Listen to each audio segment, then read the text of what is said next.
Hello everyone, আসসালামু আলাইকুম। কেমন আছেন সবাই? তো এই যে ঈদের মেহেদি দিলাম আমি। এবার মেহেদি পরি নাই, তো এই যে আমি মেহেদি একটু কম কম দিতেই পছন্দ করি। তো কেমন জানি না, আমি দিতে পারি না, তবে দিলাম একটু শখ করে। তো যাই হোক, মেহেদি দেওয়ার রিজন হচ্ছে এক জায়গায় ঘুরতে যাচ্ছি বলতে মামার বাড়িতে যাচ্ছি, একটু গ্রাম সাইডে। তো আহ, এখন ভাবলাম তো যাব, যখন আর বসে আছি কোনো কাজ না, একটু মেহেদি পরি হাতে, তাই আঙ্গুলে দিলাম মেহেদি। আর এখন যাব ওখানে বেড়াতে। আর আমি একটা নর্মাল সুতি ড্রেস পরছি, এই যে মানে একদম নর্মাল।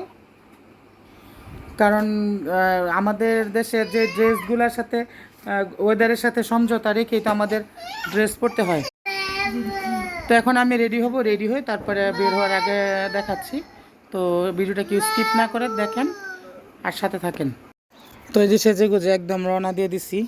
আর এইসব রাস্তার ভিউগুলো অনেক বেশি সুন্দর। আমি মানে যেখানে যাব আমার রাস্তার ভিউগুলো আমার ক্যামেরা বন্দি করতে হবে, এটা আমার একটা মানে হ্যাবিট যেটাকে বলে। তো সেজন্য আর এই রাস্তাগুলোতে এমনিতেই অনেক বেশি সুন্দর। মানে অনেক বিকালবেলা হুন্ডা নিয়ে নিয়ে বা প্রাইভেট কার নিয়ে নিয়ে মানুষ এখানে বসে থাকে। আমরা মেয়ে মানুষ সেজন্য যেতে পারি না, তারপরে কোথাও যদি যাই সেজন্য দেখার সুযোগ হলে আমরা দেখি। আর বিশেষ করে শৈলের অটো দিয়ে যাওয়া হয় বেশি, তাই। আর এই যে খুবই সুন্দর দৃশ্য এগুলা। বাড়িকে প্রায় কাছাকাছি চলে আসছি আমরা। এটা কে বলে মানে ইয়ার রাস্তা, এই মেঘনা বাজারের রাস্তা অনেক বেশি সুন্দর।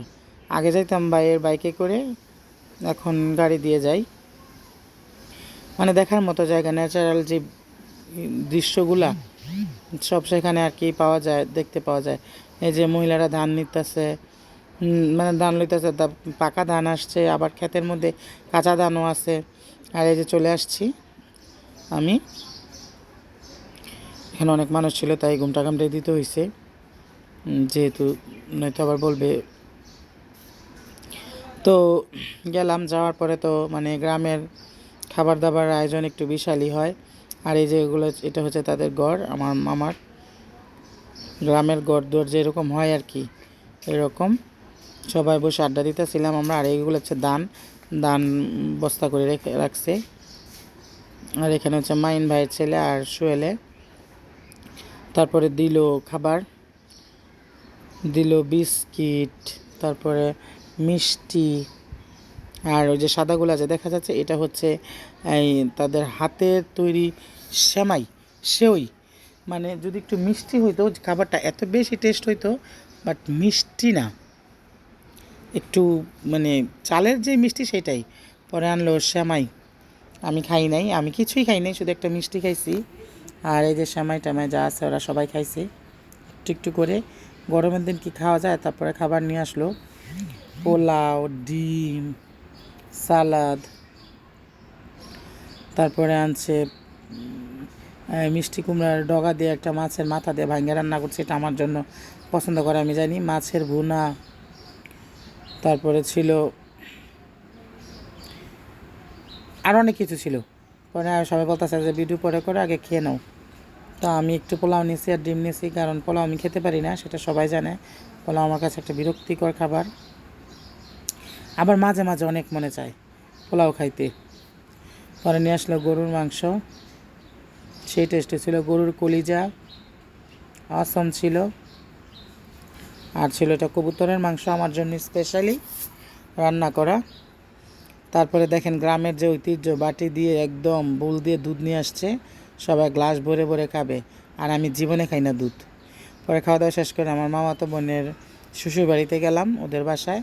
বলতেছে চলেন আমাদের বাসায়, ওদের আবার নতুন বাসা করতেছে। তারপরে ঢুকলাম একটু ঠান্ডার জন্য, আমার মামার বাড়ি অনেক গরম।